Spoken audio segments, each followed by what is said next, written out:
Oi, pessoal. Nossa, já vou começar pedindo desculpa pela minha cachorrinha que não para de latir. Então, se atrapalhar aqui o áudio, perdão, eu já tentei dizer, porque fica passando o cachorro da vizinha na porta de trás e ela não admite. Mas, enfim. A segunda coisa que eu vou dizer é a seguinte: se essa aula atrasar, a culpa é de vocês. Porque eu coloco um conto super simples, simples assim, né? Curto, não tem grandes problemas ou complexidades linguísticas, nem de estilo, e vocês fazem comentários incríveis. Sinceramente, assim, foram muitos comentários, né? Eu acho que esse grupo 3 ficou meio grande demais, né, quando eu fiz a divisão. E cada um dos comentários trouxe alguma coisa original, alguma coisa que não aparecia nos outros. Então eu tô aqui desde cedinho, né? O que eu faço é o seguinte: como vocês mandam os comentários até o dia anterior à noite, eu acordo e vou ler os comentários e preparar a aula, né? Então eu acordo cedo, vou ler e tal. Acordo cedo, né? Porque eu sou uma pessoa extremamente notívaga, tenho muita dificuldade de ir dormir cedo. Então, para mim, acordar antes das 8 da manhã é uma coisa difícil. Privilégios, claro. Não, eu sei que é um privilégio poder escolher a hora de acordar. Enfim, nada disso importa para ela. O fato é que o que eu quero dizer é que realmente foram comentários muito bons para um conto curtinho, né? E vamos lá, então. Não vou mais enrolar. O Moacir Scliar, então, né, é esse autor, esse escritor, ele nasceu nos anos 30 em Porto Alegre, filho de pais migrantes, né, vieram da Europa Oriental, era parte do. Eles vieram ainda na década de 30, antes da Segunda Guerra, né, não vieram fugindo da Segunda Guerra, eles vieram na hora certa. É, e, enfim, vieram em busca de condições de vida, né? Eram ali da parte oriental, né? Da Rússia, do que era a Rússia, do que era o Império Russo, que hoje fica ali mais perto da Turquia. Enfim, ele estreia então com esse livro, né, O Carnaval dos Animais, de 1968. Então estreia aí já quando a ditadura começa a pegar mais pesado, né, o ano da publicação do Ato Institucional número 5, que é o brutal aí, né, o que institui uma caça, né, aos dissidentes enfim, militantes contra o governo, que institui a censura, né, sobretudo, que é o que é importante aqui na discussão.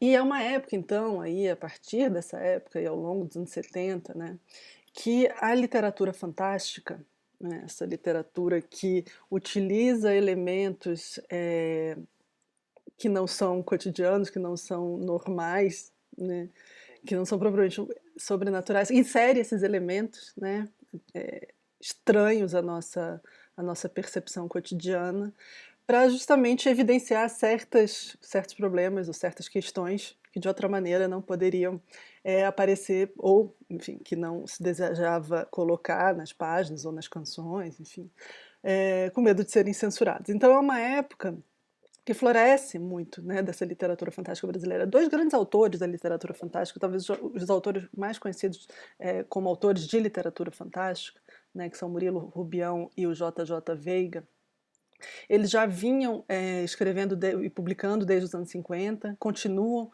publicando aí, então, ao longo dos 60 e 70. Agora me escapa se o J. J. Veiga continua, desculpa, se o Murilo Rubião continua nos anos 70. Mas enfim, nos anos 60 com certeza. E aí também focalizando mais as questões relacionadas à violência, né? E outros autores, surgem autores, né, que começam a escrever também, se valendo dessa linguagem aí fantástica, como é o caso do Moacir Scliar. Outros escritores que já vinham numa carreira mais longa, como é o caso do Érico Veríssimo, publicam, né? O Érico Veríssimo publica Incidente em Antares, que é um romance aí de realismo fantástico, né, como a gente chama, para usar, enfim, uma expressão que ficou famosa aí para abraçar uma formação, desculpa, uma produção literária da América Latina, justamente em meados do século XX. Enfim, então Érico Veríssimo publica Incidente de Chantagem, que é essa fábula fantástica, que fala também por meios, é, por artifícios, né, do fantástico, da questão da ditadura, né? Então, o Moacir Scler, ele escreveu muito, ele era médico de formação e de atividade, ele continuou trabalhando como médico, mas ele escreveu muitos romances e muitos contos. Ele começa como contista, né, com esse livro, publica mais 2 livros de contos ao longo dos anos 70, depois começa a escrever romances, ele tem dezenas de romances. Escreveu literatura infantil também, infanto-juvenil. Enfim, um autor extremamente... foi cronista, tinha colunas de jornal. Inclusive é engraçado porque eu trabalhei um tempo na Folha de São Paulo como redatora, né? Então eu editava textos e tal, e eu era responsável, às vezes, por editar as colunas do Moacir Scler, um doce de pessoa. E, enfim, escreveu aí até os anos 2000, morreu em 2011, né? Não tem tanto tempo, morreu com 70 e poucos anos. Enfim, e um outro traço importante, enfim, um traço importante é esse traço da crítica social, desse tipo de crítica social que a gente vê aí, que já surge, né, no primeiro livro deles, esse tipo, com muita ironia, apontando, como a gente vai ver, né, vai discutir questões da hipocrisia das classes dominantes, a acomodação da classe média, né, esses desejos de consumo da classe média. Isso é um tema que vai atravessar a produção dele ao longo aí das décadas.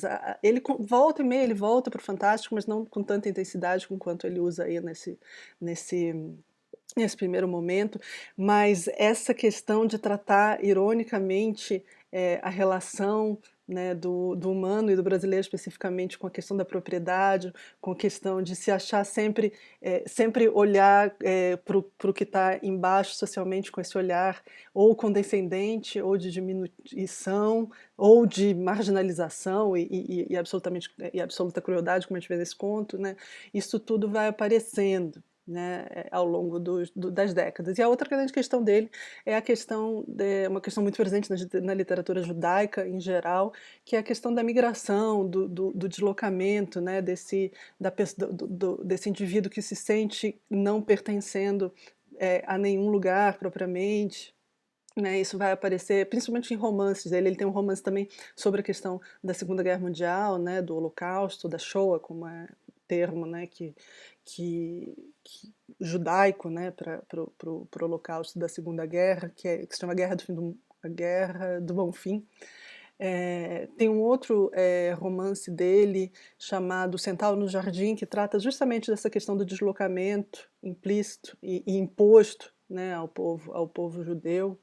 Enfim, então são essas duas temáticas, né, que vão atravessar a obra desse autor ao longo aí, desde os anos 60 até os anos 2000.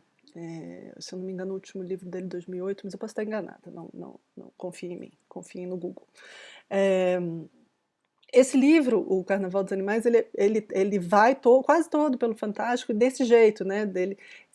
Propõe situações absolutamente banais aí, 2 amigos ricos, babacas que se encontram para tomar um esquinho e que de repente, né, surge aí então um elemento completamente fora que deixa a gente chocado aí, enfim, perplexo.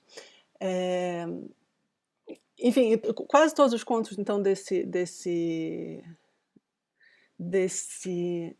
volume de contos, né, vão um pouco nessa toada. Tem um conto que eu gosto muito chamado Coelhos, é um dos primeiros. Ele não trata de questões sociais, violência é um conto de amor, e ele é bem esquisito, aí ele tem uma estrutura bem mais difícil, mas vale a pena. Vocês estão aí com o livro inteiro, eu botei o PDF do livro inteiro, vi que várias pessoas gostaram, enfim, pelo menos disseram, né, escreveram no comentário que gostaram. Então, quando vocês tiverem tempinho, são quase todos curtíssimos, né, como esse. Então vale a pena dar uma olhada. Eu gosto bastante, bastante dos coelhos. Coelho ou coelhos? Mas enfim, e outros volumes também, né, de contos. Se eu não me engano, nos anos 90 saiu um volume de melhores contos, também vale a pena dar uma olhada. Esse eu não achei digitalizado. Tem um conto muito interessante que tem o mesmo espírito, eu acho que é um conto dos anos 70, 80, que tem esse mesmo espírito do conto do cão, que é o conto que trata da história de uma criada, né, que desde que acompanha aí a vida do patrãozinho, o conto chama Os Pés do Patrãozinho. E uma das funções dela é lavar os pés do patrãozinho, né? Desde quando ele é bebezinho, só que ela continua fazendo isso até a vida adulta dele e sem questionar, e a gente vai ficando com aquela sensação do absurdo daquilo, até o momento enfim, não vou contar o final. Mas a coisa vai ficando cada vez mais absurda. Então, de novo, vai a crítica, né, a desigualdade social, né, e a violência implícita na desigualdade social vai sendo construída nessa toada do absurdo.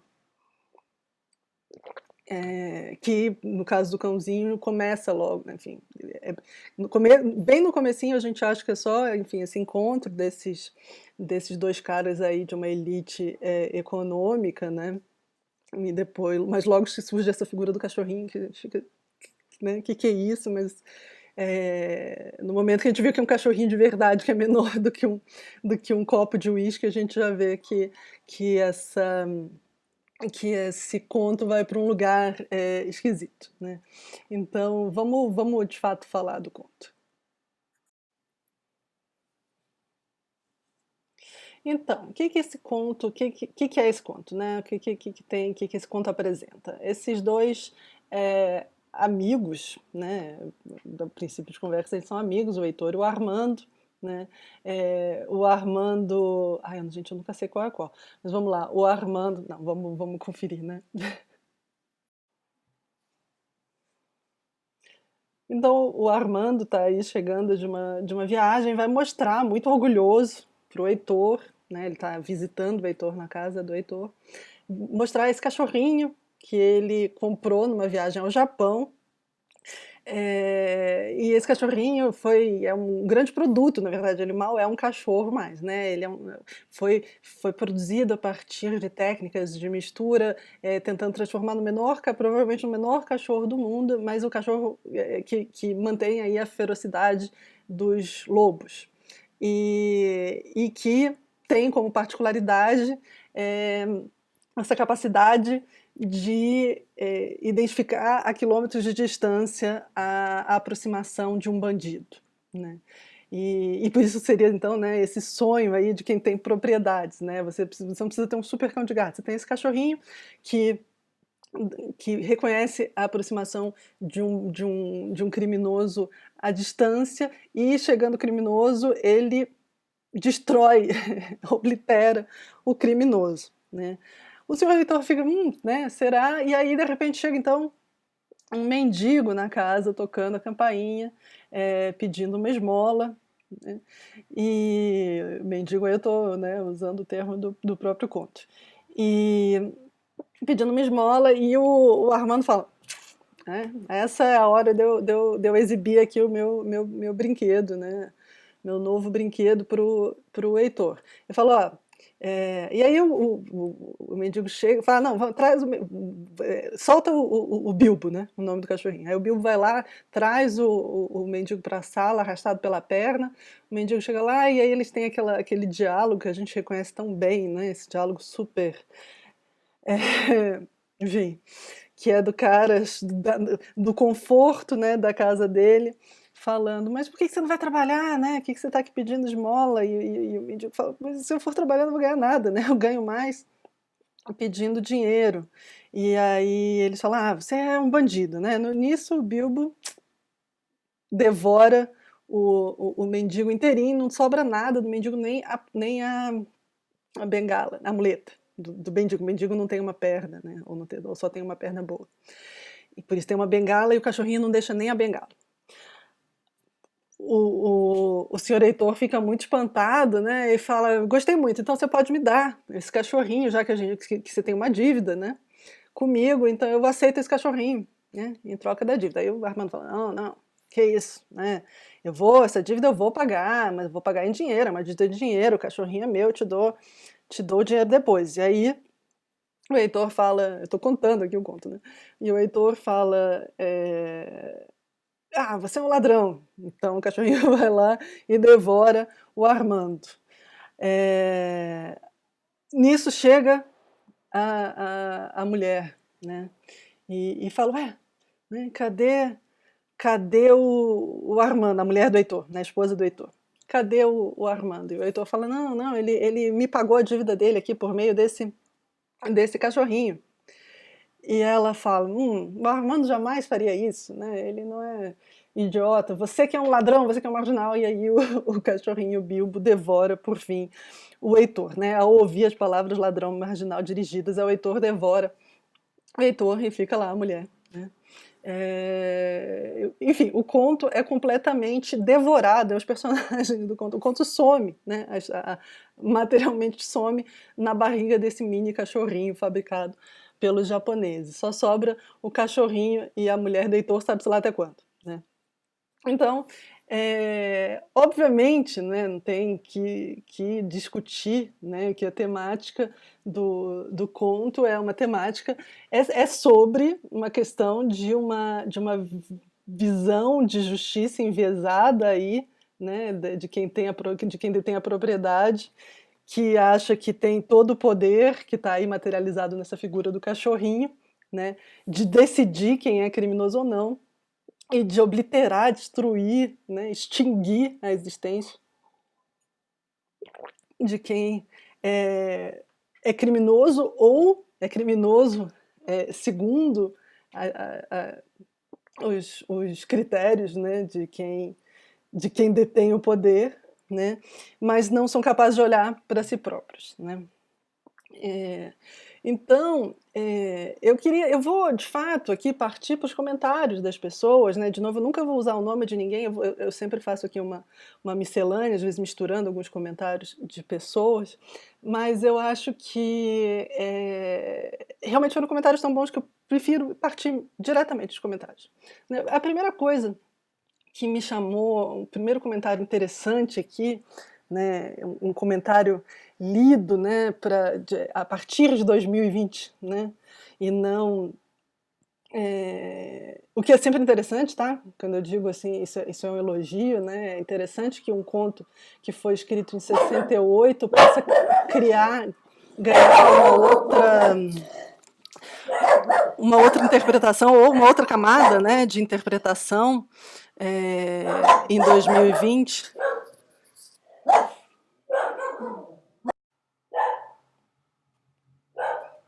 Bom, vamos assumir que as minhas cachorrinhas estão fazendo um protesto contra a desumanização, a desempatização da raça canina nesse conto e não vão parar de latir durante a aula. Gente, vocês me desculpem, senão eu não vou conseguir gravar a aula. A cachorra está latindo em outro recinto, mas o latido é muito alto também até aqui.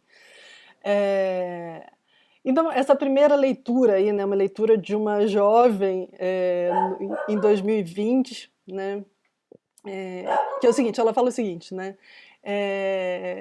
A primeira coisa é que é essa ideia do cachorro treinado para atacar quando ouve as palavras marginal e ladrão, que é uma coisa que fica explícita, né? Ela atravessa o conto todo, desde o momento em que o cachorrinho de fato devora o pedinte, mas fica mais explícita, né, fica mais óbvia no final, quando a mulher percebe como o cachorrinho funciona, né, tem aquele sorriso da astúcia, né, e olha para o marido dela e dá basicamente uma ordem para o cachorrinho devorar o próprio marido dela. Né, quando ela fala, você é um marginal, um ladrão, e isso é a ordem de atacar. Né.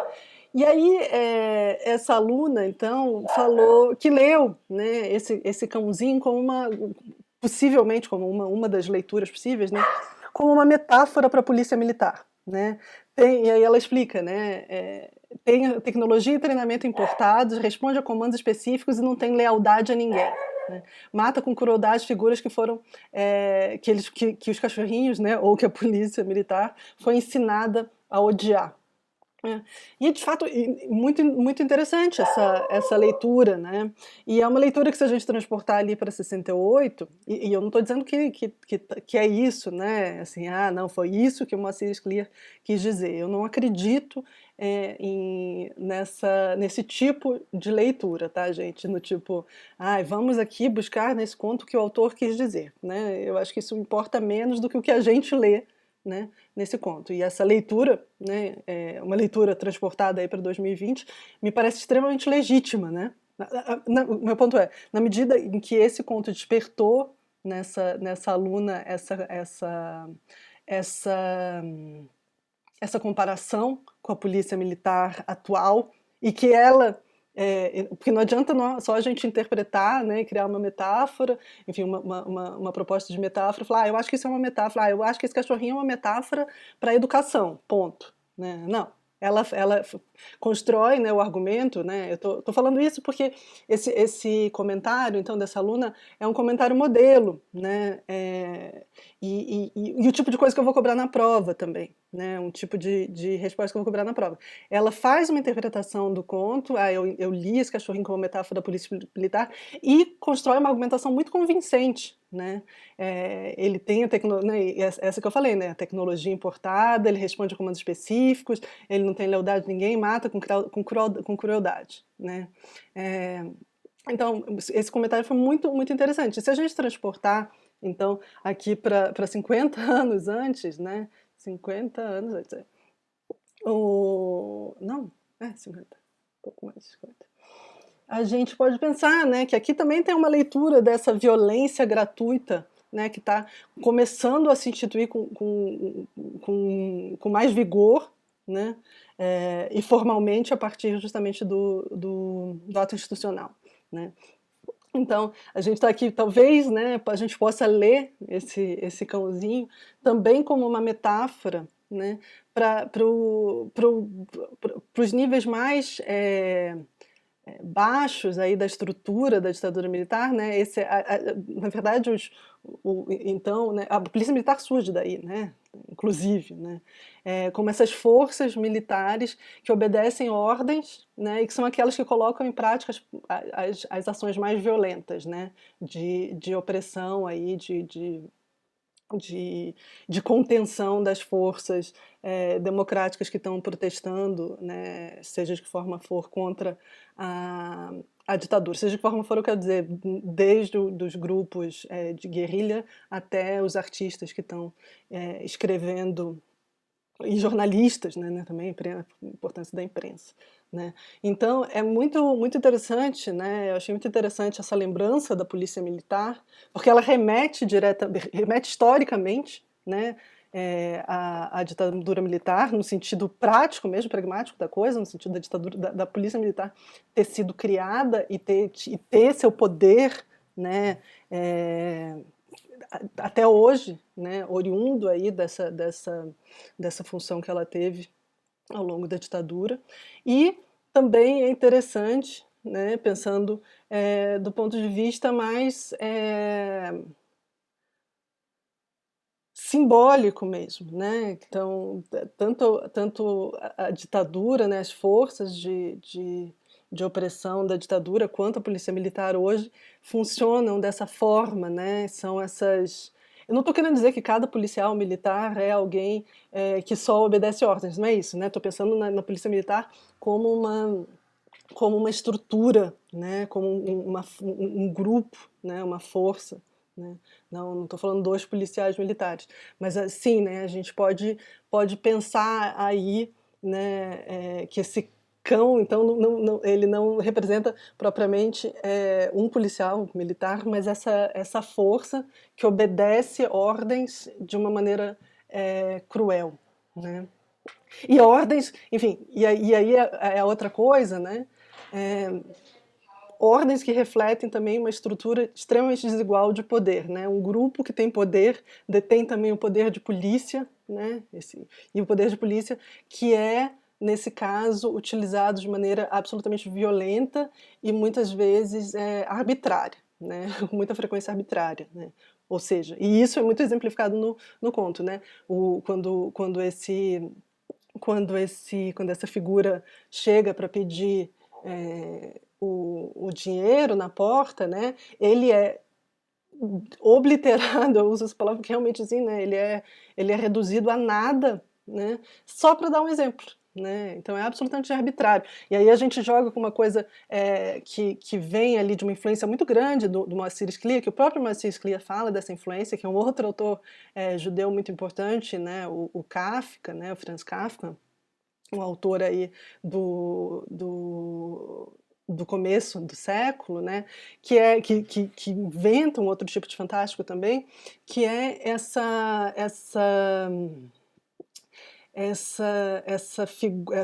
esse artifício, esse recurso, né, literário de mostrar o arbitrário do poder, né, por meio de alguma coisa completamente absurda, né, e aqui é o absurdo sendo esse cãozinho menor do que um copo que devora até o nada, né, uma pessoa que por acaso, né, que por acaso bateu na porta, né? Então e essa é uma coisa kafkiana também, esse desequilíbrio, né, essa desmedida entre o crime, que entre aspas, né, entre o ato e a punição, né? No caso aqui não tem ato criminoso nenhum, né? Desse personagem que vai só pedir dinheiro, né? Ele só bate na porta e pede dinheiro, ele não cometeu nenhum crime.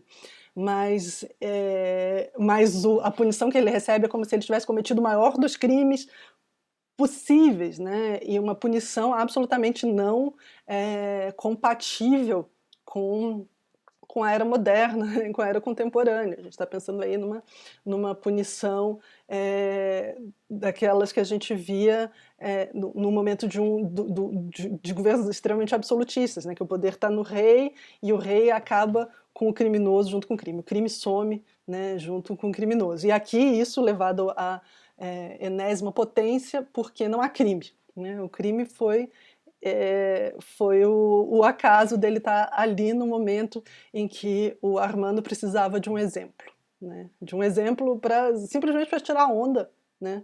desse brinquedo aí assassino, né? Que ele acabou de trazer do Japão, né?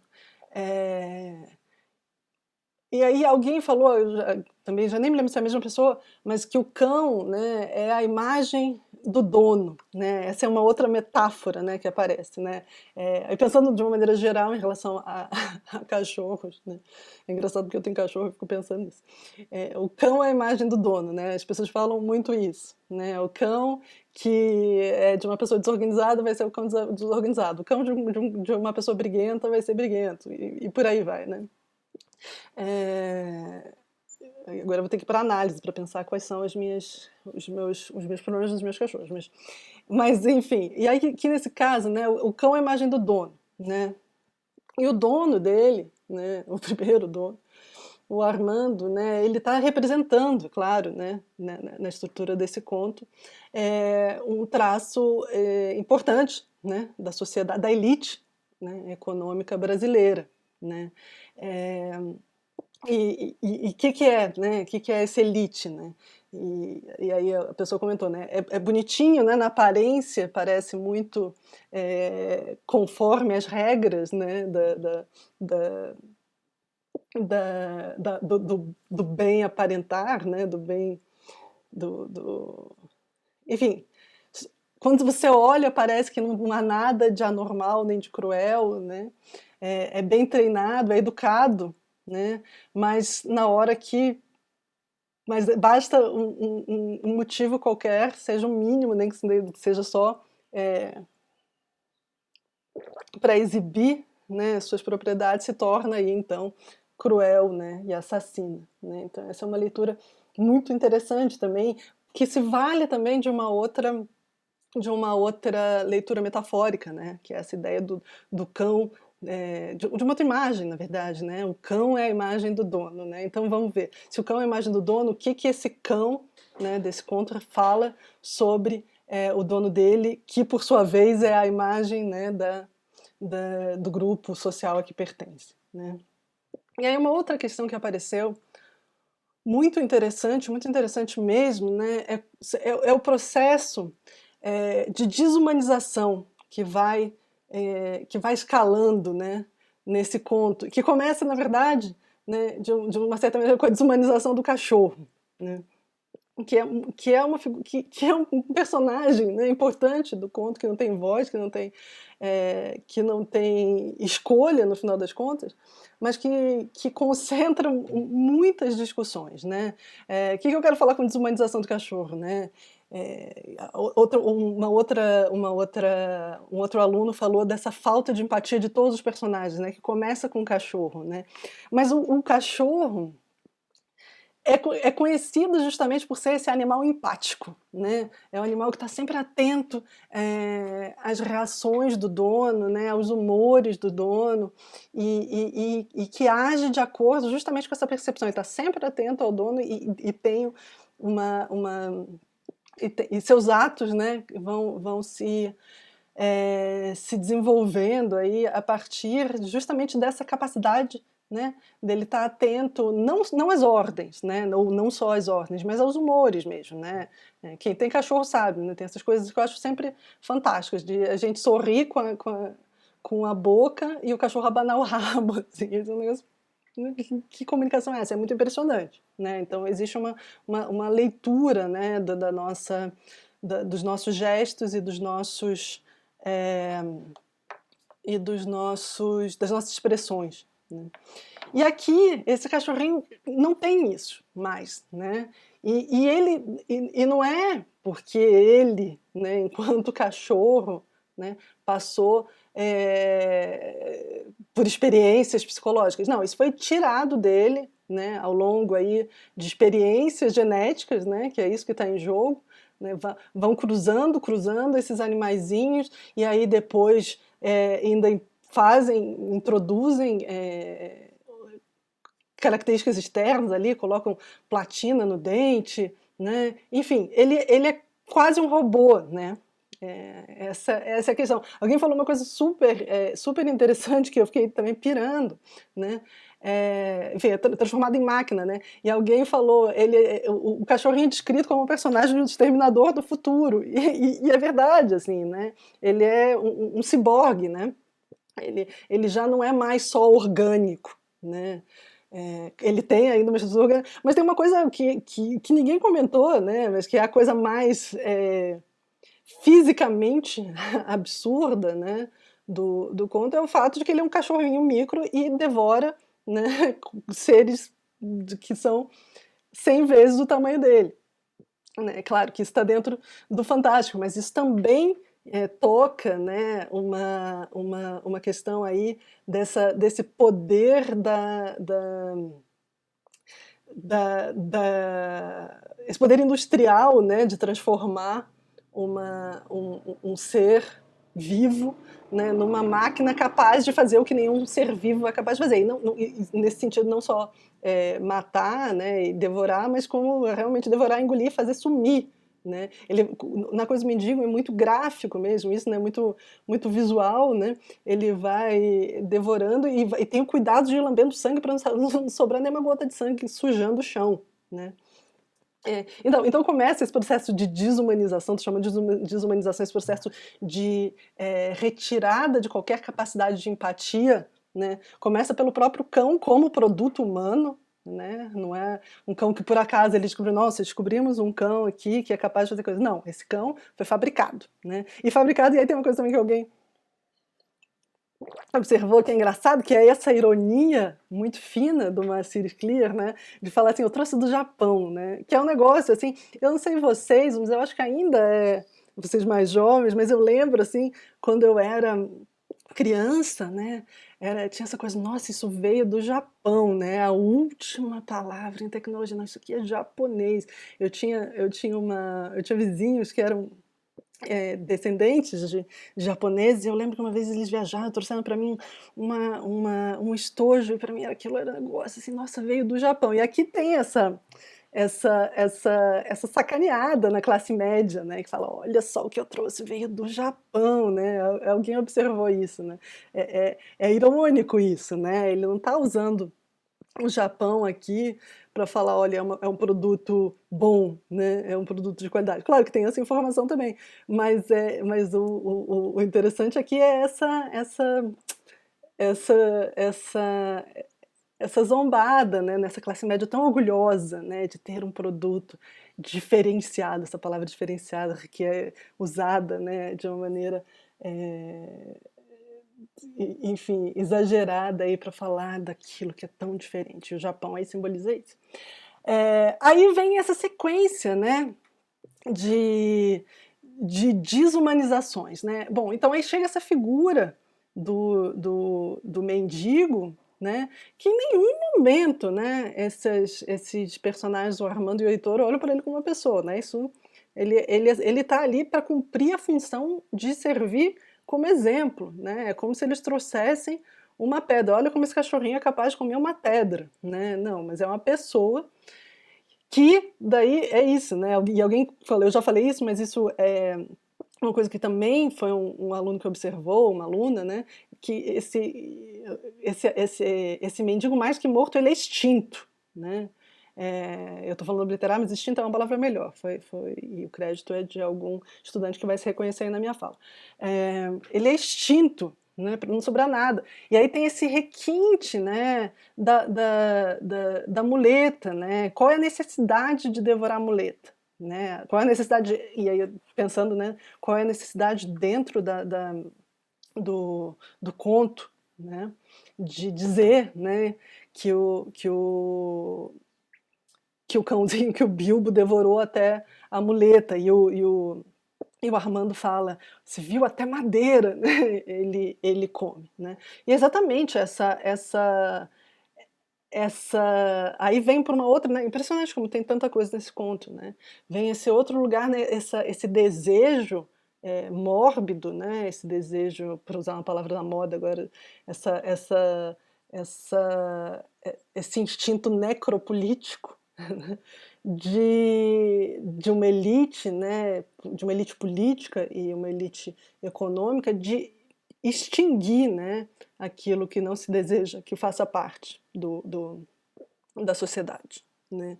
Não é, não, claro, ninguém quer que haja população morando nas ruas. O que a gente pode fazer para retirar essa população das ruas? Qual é o caminho, né, que pelo menos a mim me parece correto? Vamos pensar em políticas sociais, né, de modo que essas pessoas não precisem estar na rua, que elas tenham casa. Não. Qual é a solução aí do conto, né, essa solução mórbida e cruel, não, extinguir, né? Extinguir inclusive aquilo que me lembre que essa pessoa já existiu, né? Que é a muleta, né? E isso é absurdamente contemporâneo, né? Esse conto poderia de fato ter sido escrito hoje. Não tem nada dele que soe estranho a gente, do tipo, nossa, por que ele está falando disso? Cara, faz muito sentido falar disso, né? Então essa ironia, né? E esse é um traço também que marca, né, a literatura do Moacir Scler e, de modo geral, a literatura de viés social aí, brasileiro, sobretudo aí nesses anos 60 e 70, né, em que os escritores precisam também buscar essas artimanhas estritamente literárias para fazer essa crítica social. Então essa ironia, né, é uma ironia muito dolorida, né? O conto é muito cruel no sentido de ser muito na cara, né? Ele não prepara a gente, né? Para o que vai acontecer. Ele é cruel com todos os personagens, mesmo com a mulher, né? Que é a última que resiste. Ele é cruel porque ele coloca ela também como uma pessoa extremamente fria aí, né? Que saca como a coisa funciona e usa, né? O cachorrinho para matar o marido dela. Mas essa crueldade, né, é uma crueldade que vem que é dolorida no próprio conto, né? É crueldade usada para transportar, né, esse sentimento de uma angústia diante de como as coisas funcionam, né? Bom, a outra coisa, a palavra que eu acho que apareceu mais frequentemente nos comentários de vocês foi a palavra hipocrisia, né? Nesse sentido da falta de autocrítica, né? Eu tenho aqui um cãozinho fantástico que mata criminosos, né, e bandidos e pessoas desonestas, né? Uma fábula sobre desonestidade, no final das contas, desse conto. E em nenhum momento eu penso, poxa, mas eu também sou desonesta e eu posso acabar na barriga virtual do Bilbo, né? E aí tem essa outra questão da desigualdade social, né? Que é essa capacidade de fazer com que quem esteja no topo, né, quem esteja na elite, não olhe para si, né, como pela mesma lente, né, com que olha para os outros, né, como essa coisa que a gente fala tanto, né, no Brasil, sobre essa sensação de estar acima da lei, né, e a lei aqui sendo o Bilbo, né, não, o cachorrinho é meu, né, eu mando nele, eu jamais vou ser vítima dele, sem perceber que a violência do poder sempre vai ter, né, uma camada, uma dimensão arbitrária, né, e que o poder muda de mão muito rapidamente, né, e quando muda de mão assim num estalo, você pode de uma hora para outra também se transformar em vítima desse poder que antes estava na sua mão, né. Então essa hipocrisia, né, essa falta de percepção sobre o próprio lugar, também tem a ver com essa sensação de estar acima do bem e do mal, e como isso cega, né, a pessoa para perceber que ela pode perder o poder de uma hora para outra, né, e se tornar vítima do próprio poder. Esse é um tema muito contemporâneo, né, isso parece em cinema com muita frequência, né, mas o interessante aqui é que o poder é esse cachorrinho diminuto, né, menor do que um copo. Eu adoro que o cachorro é menor do que o copo do uísque. Enfim, que mais que eu queria falar? Bom, enfim, ainda naquela coisa da desumanização, né, de fato, né, ele vai escalando de modo que mesmo essa relação de amizade, né, também escancarada, né, pensando as duas coisas juntas, né, a hipocrisia com a desumanização, de repente eles eram amigos, de repente um era devedor do outro, de repente eles são inimigos, de repente um não existe mais porque simplesmente o que interessa mais ao leitor a partir de um determinado momento é ficar com esse cachorrinho tão útil, né, tão incrível, que devora, que ele não precisa nem cuidar, né? O cachorrinho é tão incrível que você pode destruir seus inimigos sem nem se preocupar com os restos dele, né? Essa coisa da extinção, né? E aí vem esse outro tema, né, que também é recorrente, que obviamente já apareceu aqui na minha fala, que é essa questão do valor dado à propriedade em detrimento da vida, né? A grande coisa aqui é a propriedade. O cachorrinho é ótimo, porque ele protege a propriedade. O cachorrinho, o Heitor faz com que ele devore o Armando, porque o próprio cachorrinho também é transformado em propriedade, né? E alguém fez o comentário, né, interessante também, que tem a ver com a questão dessa desumanização do cão, né? Que tem a ver com essa relação que a gente também estabelece com cães, com animais, né?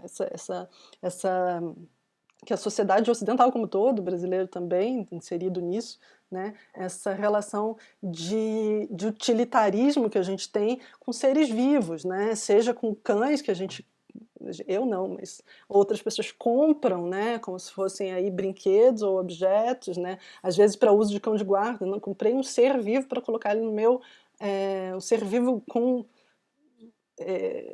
enfim, que sente dor, né, que sente coisas, né, para simplesmente ficar no meu jardim protegendo a minha propriedade. Olha que relação louca, né, que é essa, a do cão de guarda, né. Isso para, enfim, não ir para outras relações mais violentas ainda que a gente tem com animais. Mas isso aqui também, e não estou dizendo, mais uma vez, não estou dizendo que essa é a intenção do autor, não estamos interessados aqui na intenção do autor. Mas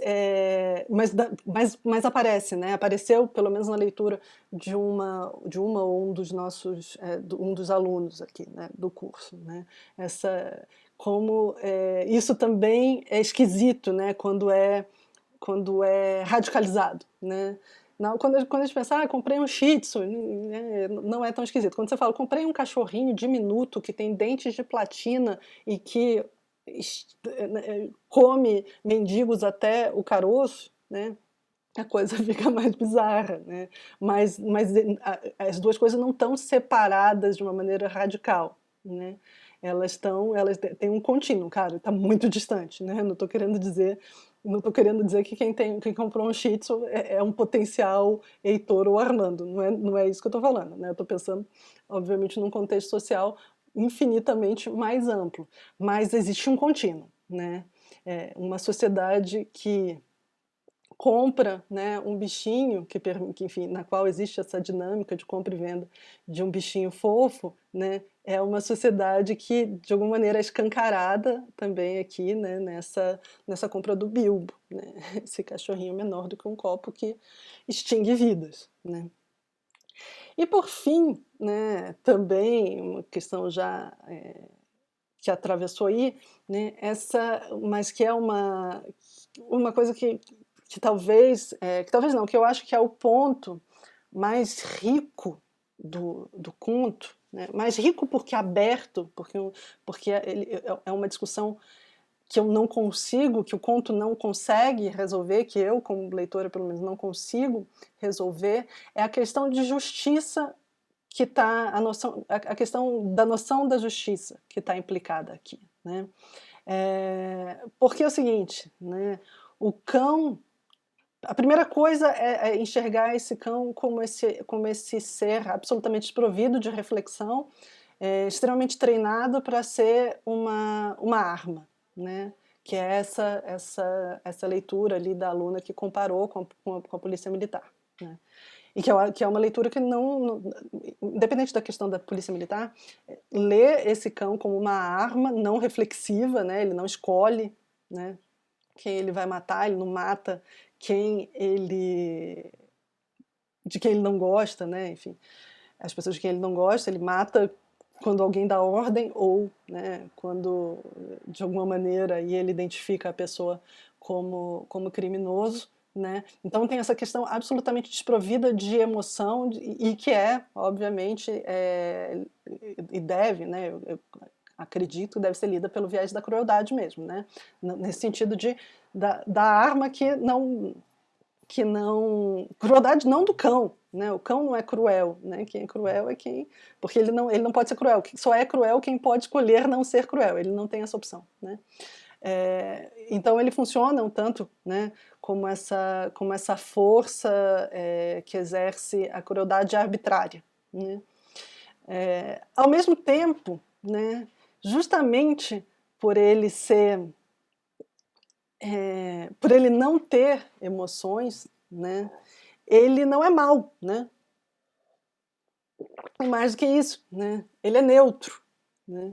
Ele devora com a mesma eficiência, né, uma vítima inocente, né, como o mendigo, e o vilão aí, né, para usar uma palavra muito grosseira, mas que aqui funciona, né, o vilão da história, né, que é o Heitor, que está, enfim, né, na verdade todos os dois são vilões, mas o Heitor acaba sendo mais vilão, porque ele utiliza tudo ali, né, em prol de ter ele é vilão e vítima também, em prol de sair por cima, ou seja, de ter a propriedade mais cobiçada, né. Então, esse é o jogo, né, difícil aí, né, sobre a relação de justiça, né.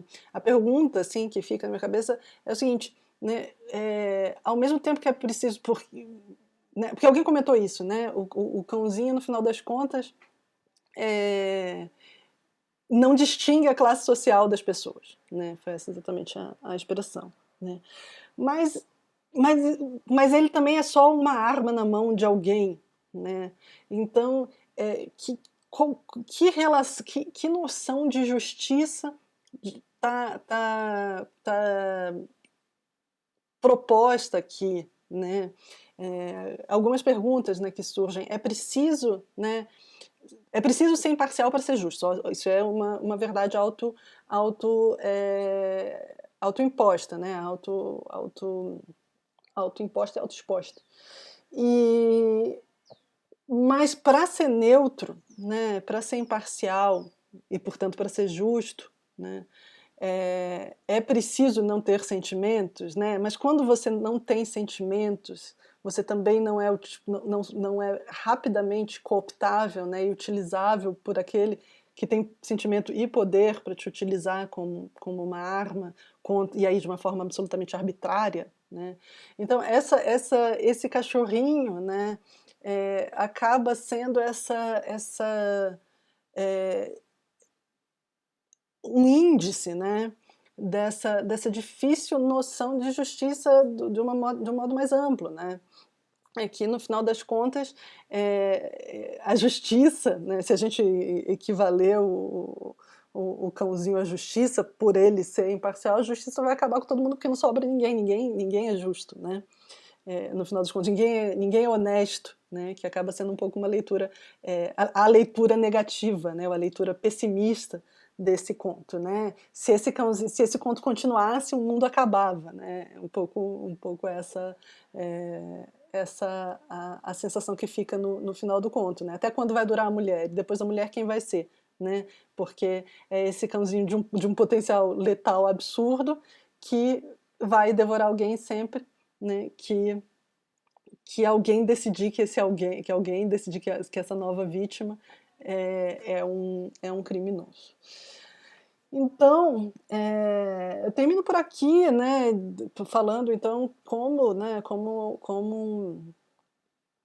esse conto tão simples levanta tantas questões e como, voltando aí pensando aí nessa perspectiva da nossa disciplina, né, Fundamentos da Literatura Brasileira Contemporânea, né, como ele traz, então, e a gente começa nos anos 60, né, todos os contos mais antigos que eu propus no programa são dos anos 60, né, como essa é uma marca, então, que vai como esse conto traz algumas características que vão permanecer, né, ao longo da literatura contemporânea, né? Esse uso da ironia para falar da crueldade e da injustiça, né? Uma ironia que, claro, é esperta, mas não é engraçado, a gente não gargalha porque dói, né? Você fala, você tem vontade de rir um pouco desse cachorrinho absurdo, mas aí de repente ele está devorando uma pessoa absolutamente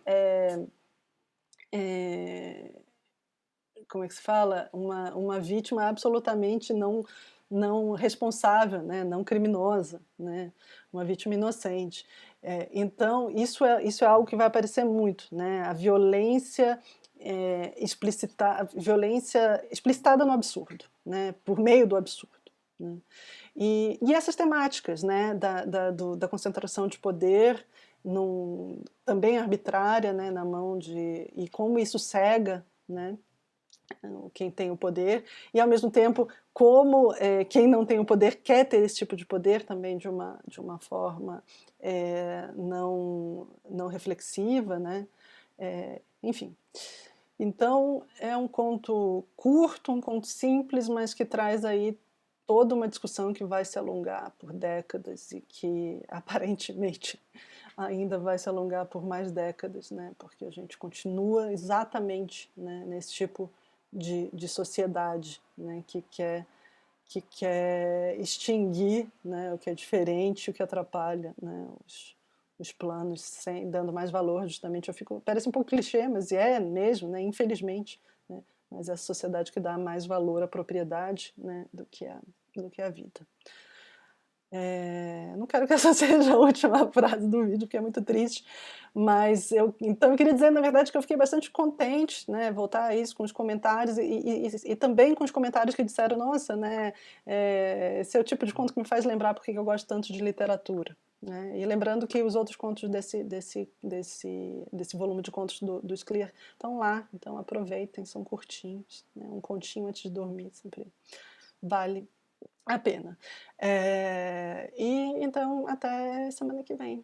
Né? E eu, enfim, até daqui a pouco no nosso site e até semana que vem.